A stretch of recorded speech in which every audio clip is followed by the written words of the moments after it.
I made one dumb mistake, and I'm never being forgiven for it. And they talk about compassion.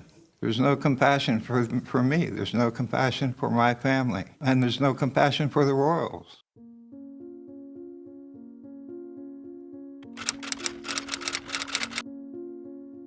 It looks like Meghan Markle's victory, because it really wasn't, against Piers Morgan back in 2021 after the Oprah interview when he openly declared that he didn't believe her, has set a dangerous precedent in her mind, leading her to believe that she can literally annihilate the career of anyone who dares speak up against her. And this is notwithstanding the fact that she technically failed dismally with Piers Morgan, because not only is his career still very much alive and thriving, but Ofcom itself called this attempt at silencing free speech chilling. Except now, almost 2 years later, she shifted her target from one middle-aged to older white British man, being Piers Morgan, to another, Jeremy Clarkson. See? You can make almost anything about race. Now, I am in no way defending what Jeremy Clarkson said about Meghan in his article, which he wrote, as I'm sure a lot of us know, in response to their Netflix reality show. By now, we all know the gist of what he said about Meghan, which was in reference to a Game of Thrones scene where a naked woman was being made to parade through the streets with people throwing fecal matter at her as a form of punishment. A medieval form of punishment, by the way, which I don't know if this exact form is real, but there was definitely a lot worse going on back then. But I digress. Jeremy stated that he dreamt of the day that Meghan would have to go through this experience herself, seemingly in retaliation for, the constant trashing of the monarchy and her treachery as a member of the royal family. Of course, there was uproar. It was very inappropriate, done in very poor taste. I am told that Jeremy has a very morbid sense of humor. I don't know much about him. I'm not his target demographic. I doubt many 20-something-year-old females are. But the article was very quickly taken down. The Sun published an apology and distanced themselves from it. And Jeremy himself apologized, not once, but twice. Once publicly, and another in a private email that he'd sent to Meghan and Harry.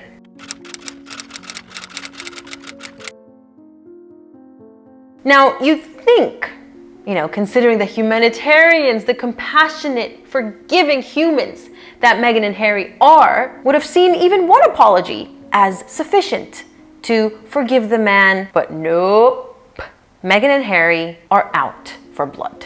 They rejected the apology. And not only that, it seems that the apology actually fueled the fire and made things worse for Jeremy Clarkson. Because what they're doing now is they're effectively pushing for the man's cancellation, as they tried with Piers Morgan and failed. In a statement released from their very own mouthpiece, a member of the press, might I add, I think even the British press, their arch nemesis, that was William, Harry's own flesh and blood. But basically a member of the antagonist in the story.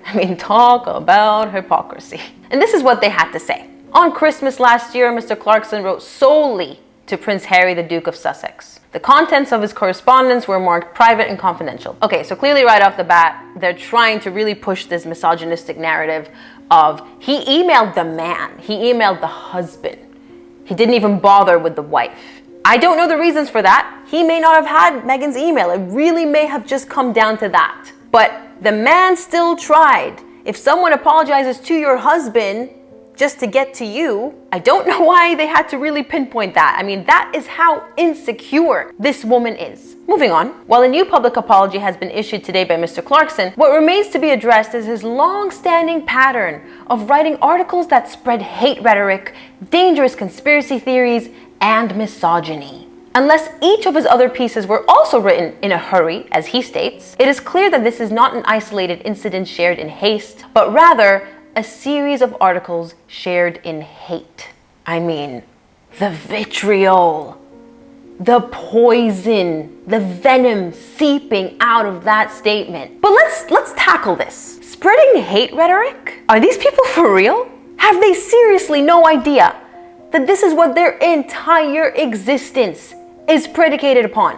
What was the Netflix series then? Or the Oprah interview? Spreading love? and truth and compassion like they're constantly preaching but never practicing?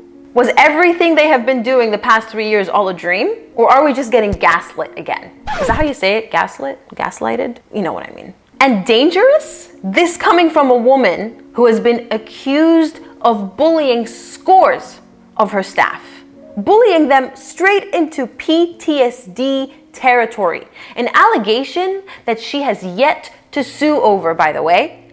We're talking about Meghan Markle here. She'd sue you for looking at her the wrong way if she could. And speaking of gaslighting, let's not forget their now backtracked allegations of racism, which led to members of the royal family receiving death threats, including against their children. You want to open that can of worms? There you go. And after reading the way that Harry refers to women in his book, the way that he describes women he hates, and after Meghan almost solely targeting female employees, and let's not forget little Charlotte, they dare utter the word misogyny. They say Jeremy's career consists of a series of articles released in hate. Then pray tell me, what on earth do you call every single interview and podcast and book right now, Netflix series, that this couple has been attached to, if not a platform for spreading not only hate, but downright lies?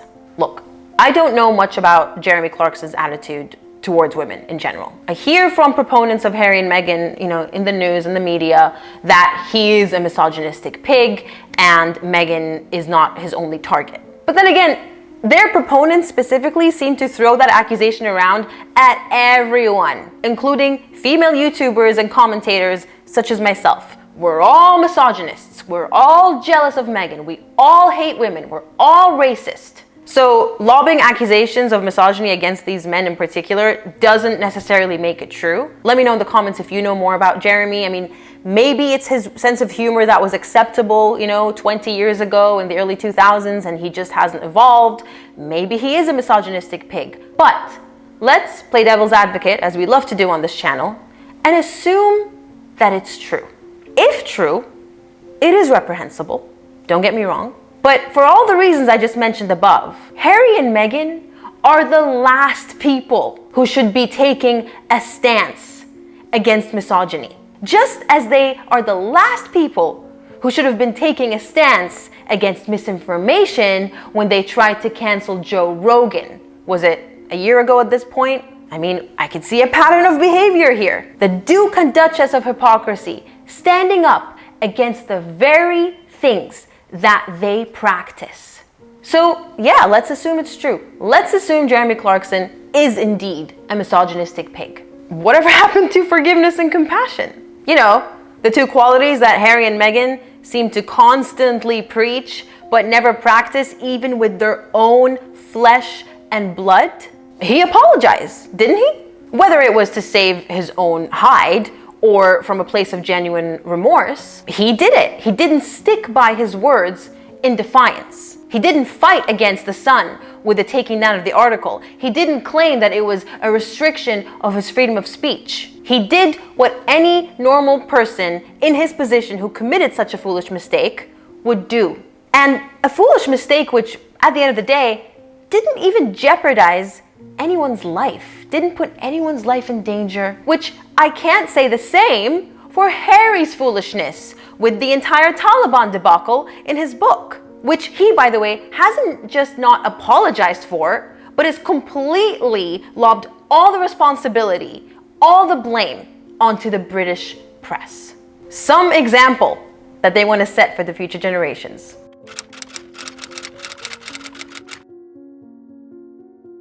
Aren't Harry and Meghan calling for an apology? Not just an apology, a formal summit with the royal family as a condition, as a precursor to any hope of reconciliation? So is this what the royal family, and specifically the King of England and the Commonwealth realms, is this what he is to expect if he were to apologize, or if his family or the institution was to apologize? Because all they have to do is look over at Thomas Markle, who actually has apologized for anything wrong that he has done in a desperate attempt to see his daughter again and to see his grandchildren.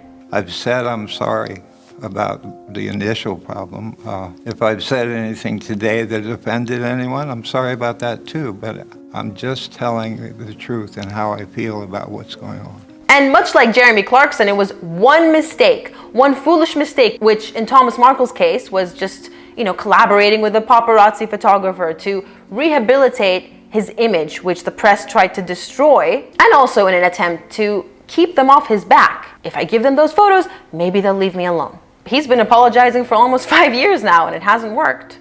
So clearly, the Sussexes have a major problem with accepting apologies and practicing what they constantly preach: forgiveness. The way I see it, that's not what they want. They don't want forgiveness and apologies. They just want ultimate power over the narrative, the press, social media, and even over their own families, over what they can say and how they can say it. That's what this is ultimately about. And we're seeing it play out in real time. I mean, we've been seeing it play out for the past 5 years, but there you go. They haven't changed. And yet, they claim openly that they are willing to forgive the royal family. I've said this before. In my opinion, the only reason that they are willing to forgive the royal family and not anyone else is because they need that royal clout. Because without that clout, they are nothing. And Meghan in particular probably remembers what it was like to amount to essentially nothing on the world stage. I'm not saying her value as a human being was nil, but in her eyes, it wasn't enough. She had to be at the top and nothing else would do. And she doesn't want to go back to where she was, even though it was a good place to be. Really cool job, really nice life. Not good enough for the glutton. But remove the titles. Remove what little association is left. I mean, why else are they lobbing grenades at the family on one end and then showing their faces at the Jubilee and now eventually, who knows, maybe even the coronation? Because if you whittle them down, you'll find that there is no humanity, there is no compassion, there is no forgiveness, there is no kindness, there is only hypocrisy and unbridled entitlement. If anyone deserves to be canceled, and I'm not a proponent of cancel culture, I'm really not. But when it gets to a stage where you are terrorizing the lives of others, you are destroying your own kin, your own flesh and blood, unprovoked, with no sign of stopping, when you have a taste for blood, or in their case, money, and you will do anything at all costs to keep it flowing, I think that's dangerous. And I think if anyone deserves to be canceled, it's Meghan and Harry. I think it's time we gave them a taste of their own medicine. Ciao.